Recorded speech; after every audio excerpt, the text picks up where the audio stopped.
Good afternoon. Good afternoon, all of you. Yes. Sir, so my first question is that what did you want to become when you were a child? Okay, that's a good question. The first thing I wanted to share with you is that when I was a small child, I was born and brought up at Imphal in Manipur. It's a beautiful northeastern state. My father was professor there in a government college. So my early childhood days, I was there till the age of almost 6, 7 years. And after that, I written my exam for Sainik School, entrance exam. And I prepared for that. I got selected in Sainik School Tiraya. It was a very big campus, almost 500-acre campus with all the amenities. So once I got selected in Sainik School in class 6, then I started realizing that what is world, how much learning is there as a student. Because as a student in Sainik School, we had our academics, we had horse riding, we had skating, lawn tennis, swimming pool, varieties of activities were there in the same campus. So when I was almost in class 10th, that time I decided that I have to follow the footpath of my father. So my father being in the field of education, and he is really a role model for me. So I wanted to take the teaching field only, and I did not try for any other competitive exam. So almost at the age of 24 or 25 years, I became a teacher. And I am very fortunate that almost at the age of 28 years, I became principal in army-funded school at Kargil, Ladakh. So that's how my goal has started. Yes. So who is the main strength behind your success? Okay. See, the most important thing when we talk about the strengths, there are many. But the most importantly is that your inner strength, your inner willpower, your hard work, your dedication, that is the most important asset and strength for you. Because if you will not be strong from within, it will be difficult to be successful. Besides that, there have been many people in my life, many role models, including my father, my teachers, my gurus. They have taught so many important values and life skills, which has made me take onto the right path. If I remember, like in Sainik School, discipline was the most important thing. So I learned great discipline from Sainik School. I had all the very learned teachers. So teachers, they taught different qualities. They taught us how to move ahead in life despite of all the challenges and struggles. So there have been many factors. And I would also like to give credit to my mother, as mother has taken so much care in the upbringing. She used to share so many moral stories, so many good valuable lessons to me right from the childhood days. The stories of so many great people which they have come across in their life. So all have been a great role model for me, and they have been the helping hand behind my success. Yes. So what are your hobbies? Okay, when you talk about the hobbies, see, hobbies really play a very important role in life. So I would like to share with you that my most important hobby and passion is music. I love to sing, I love to listen to songs, I love gardening. Wherever I am there, I try to beautify the place and make the place completely green. So I'm very much fond of gardening. I'm also very fond of doing artistic work, fine arts and all. But in the last few years, I'm not getting time for that. And besides that, I'm very prolific traveler. I love to travel and discover the new places. So these are the hobbies I have. And plus, I like to explore the new places and try to explore the new people around. Yes. Sir, how were you feeling when you were awarded by the President of India? Okay, see, any kind of reward or recognition is really good as we get recognized everywhere. The story started like this, that my father had composed a book, and in that I had written a poetry by the title Ek Hriday Ko Bharat Janam. So what happened, I got an opportunity to send my poetry as well as father's poetry to the President of India and also to the Prime Minister of India. But fortunately, the reply came from the Office of President of India, his secretary. They liked my poem very much. And fortunately, President of India was planning to visit Jabalpur in the month of November for the inauguration of new High Court building. around 8 in the morning I received many calls, but being the assembly time I did not pick the call. But after coming I saw so many calls, I picked up the call and I got a call from the secretary to the president, that President of India, Draupadi Murmu ma'am, is visiting Jabalpur and she will felicitate you. So I felt very much honored. It was just a surprise for me. So ultimately, I went there and I got felicitated by her. And I was very much thankful to her because she read the entire poem in front of me and the entire public, and she appreciated. And she told a copy of that poem she will put in the Rashtrapati Bhavan. So my thanks and gratitude to the President of India, to her office, and to everyone behind this. Sir, we all know that being a principal is a big responsibility. So, Yes. have you ever felt tired of being a No. principal? In fact, I feel more energized. What happens, see, when we take the challenge of leadership like principal, I have handled in Latur, Podar International School, Latur, more than 3,000 children. But I did a lot of innovative works for the children, for the school. So when we are with the children and we are doing something good for them, we never feel tired. We always feel energized and try to do something more. So how that energy comes? That energy comes by self-motivation and by getting motivated by others and being a part of this society and being in the field of education. It is our prime responsibility that whatever best we can do for the children so that they can grow well, they can develop a leadership skill, they can develop lifelong values. So I never get tired. In fact, I get energized. So, why do you like singing? Like, what did you see in singing so you are... See, actually it's inborn. I did not learn singing anywhere, I did not learn music.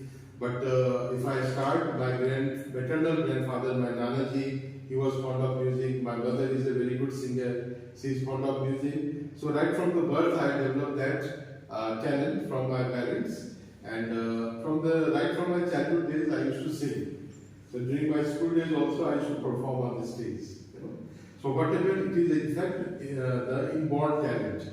I did not learn in music anything anywhere, but from the childhood days, by seeing my mother, by seeing my maternal grandfather, I started singing.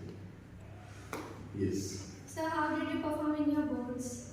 I did reasonably well in my board exam. During those days, mainly it was subjective exam. Objective questions were less. So I appeared in class 10 board exam when I was in Saint School, Tiliya. It was CBSE board. I appeared in 10th board exam in 1988 and I secured 87.4%, and that time All India topper got around 89%. So almost I was the topper of the school, and in few toppers of the lesson wide I was there, my name was there. Similarly 12th board also I passed from Saint School, Tiliya. I got 83.5%. That year I was the second topper in my school, but overall my performance was very good and I was satisfied. So, and both the 10th and 12th I did from Saint School, Tiliya and CBSE board. Sir, are you satisfied with all the teachers and the helping staff? See, when it comes to satisfaction, being the head of the school, what happens, every person do not have all the qualities. But what we have to do, we have to groom the people around. If someone is lacking in something, we have to hold their hand and we have to give the chance for improvement. Okay? Although I am satisfied, but see, we cannot say 100% satisfied because everyone requires nurturing, everyone requires improvement. Because if a person will be 100% perfect, then the person will not grow, will not learn. Yes, sir. So that way we move in our life. Yes. So, according to you, what all should be the good qualities of a student? Okay. Naturally, see, when we talk about a student, first thing I feel that a student should be having a kind of enthusiasm and energy from within. A student should always have a dream. They should have a dream. Dream does not mean that when you are a student of class 4th or 5, that time you can think that I have to become something. So you have to run after that dream. A student should follow a proper routine in the life. Routine in the sense that you should know the time when you have to wake up. You should know the time when you have to study. Okay? You should know when you have to play. This you have to make a proper timetable in your life and you have to follow that in true sense, which is really very difficult task. These days children, they don't follow, you know. And one more thing I would like to suggest to the students, that always keep a passion for doing something great in life. If you will do it right from the beginning and your thought process will be different from others, you are definitely going to do something good in your life. That should be there, passion should be there, enthusiasm, energy from within should be there, and you should always be enthusiastic to take up the new challenges in your life. No, that is also equally important. So, who is your favorite student in the whole school? My favorite student. I cannot call any student as favorite, all are my favorite students. But frankly speaking, some students are good in academics, some are very good in sports activity. Like I know that you are a very good sports person, good in academics also, multi-talented. Ishani is also multi-talented. Adya is also multi-talented. Ashwin is also doing good in many things, including sports and other activities. So every child, they have their own qualities. So we cannot call any student as favorite, that every student, they are having one or other good qualities and they have to nurture those qualities. So who is your mentor? My mentor. See, if you talk about my mentor, frankly speaking, I met many people in my life and there have been many role models in my life. Like I would like to start, if I talk about following the good moral values in life, following the spiritualism in my life. In that I consider Swami Vivekananda as my mentor. As you can see his portrait over here. If you talk about any person or any leader who have been mentor in my life, you can talk about personalities like late Dr. APJ Abdul Kalam, who was a great role model. You can imagine, even after retiring as a president, he visited so many schools, colleges and universities and interacted with the children. Dr. Rajendra Prasad, the first president of India, was really my role model. You know. So I see such personalities as my role model who have done really something great for the nation and its people. So do you remember any teacher of yours? Yeah, I remember many teachers, not one teacher. I cannot name one particular teacher. If I talk about, I remember a teacher, he was the headmaster of my school when I was preparing for Sanity School. He is Yamuna Prasad Singh. That time I was preparing for Sanity School. I was in Bihar, Begusara. In fact, he also taught my father. He also taught my grandfather. And when three of us went to meet him, my grandfather, my father, and I, he was more than 100 years of age, and completely his body was almost very lean and thin. By that time, he was not able to move. But all three were going in front of him due to respect and regard. You know, so you can remember those gurus. Those days, they really sacrificed for the students. At the age of 100 to 103 years, he could recognize three of us by our name. And he showed our name to us that, okay, you are this, you are that. So that is the greatness of people, you know. So he was awarded by the President of India initially. And later on, by all teachers in Sanity School, they were really great. My professors in Banaras Hindu University, from where I had my higher studies, all were the great teachers. And so I love all of them. You know, I give regards to them. Yes. What was your favorite subject in school? School. See, I was an all-rounder. I had interest in all subjects, but I was having a special interest in maths and science. So that's why I took the field of science, and I did my all higher studies in science subject. Yes. Sir, if any child is irritating, even though you have explained him lot of times, like he's irritating in the bus, inside the corridor, like many times, so what would you do to change his mindset? See, what happens if anyone is irritating you, first thing is that you have to understand why is it happening. Suppose as a student, some student is irritating you, okay? So what's your first responsibility? It is that you have to report that matter to your teacher. If teacher is not able to sort it out, you can report to the principal. Then what we will do, we will call that child and try to understand why the child is irritating. Okay, once we know the reason behind that, we will take proper action on that particular child. If that child is not ready to improve, we can take even disciplinary action also on the child. But it's our responsibility to firstly change the behavior. If the concerned child or student is ready to change the behavior, then okay. If not ready, then we have to take disciplinary action. Sir, is there anything that you regret about? I regret about. Frankly speaking, I never regretted anything in my life. Life is full of ups and downs, challenges. So I took every challenge in a positive spirit, So I never feel myself regretted, but I feel that government of India should have some policies where the people who come from the field of teaching, like teachers, principals, they should also be recognized at national and international level. For instance, you will see maximum political posts like governor, vice president, president, it goes to the political persons. So even the educationists should also get the chance to rise and take up those decorative positions like governor or the vice president of India or the president of India, so that every person who is in the field of education should feel proud. Recently, I remember like Draupadi Murmu ma'am was earlier a teacher, so she got well recognized. So similarly, there should be proper recognition for the teaching community at the state level, at the national level, and also at the international level. So have you ever been biased? Not in the school, my school, but like in family or something? See, when your parents are there or anyone is there, they sometimes do this kind of biasness. But what happens, as a person, you are now matured enough, even if someone is biased, keep on doing your duties and responsibility and thank God. Because there is no one greater than the Almighty, the Supreme Soul. He is seeing everything, and accordingly, the consequences and the result comes. So even if someone is biased, so don't feel anything bad about. Always thank God, because no one is greater than God, and He is seeing each and everything, what is right, what is wrong. So do you think any improvement is required in the school?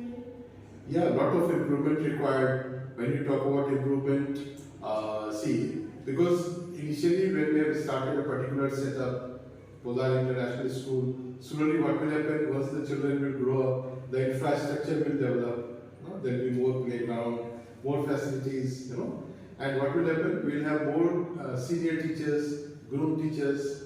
So what happens, those infrastructure facilities, it increases with time, it enhances with time. And right now, to start a school branch of Podar in Jabalpur and management doing so many things, I appreciate that. But slowly, there will be development of facilities and infrastructure. The teachers will be, more expert teachers, more senior teachers will be taking their responsibilities in the school. So my last question would Yes. be, so any personal advice to the students? Personal advice, sure. My personal advice to the children would be that always, you should not avoid anyone in your class or in the society. Try to maintain a healthy relation with everyone. I remember right from my childhood days till now, I don't have enmity with anyone. I have equal regard for everyone, and everyone gives regard to me. And I remember I never had any kind of fight even in my school days or anywhere. No kind of abusive word, no fight. I always maintained a healthy relation. The first thing is that every student should maintain a healthy relation with one another. Every student should know their responsibility.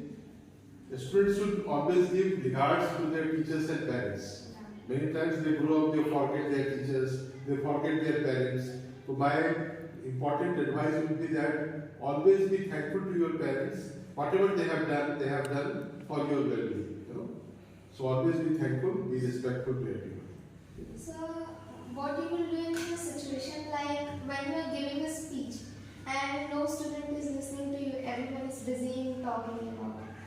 See what happens, then it is my mistake. If I am giving a speech and children are not listening, that means there is something lacking. I have to give that kind of a speech where the children should have a kind of attention. So before giving a speech, I should choose such topic that children, they take interest in that. Then definitely they take proper interest. Okay? Thank you so much. for your time. Thank you.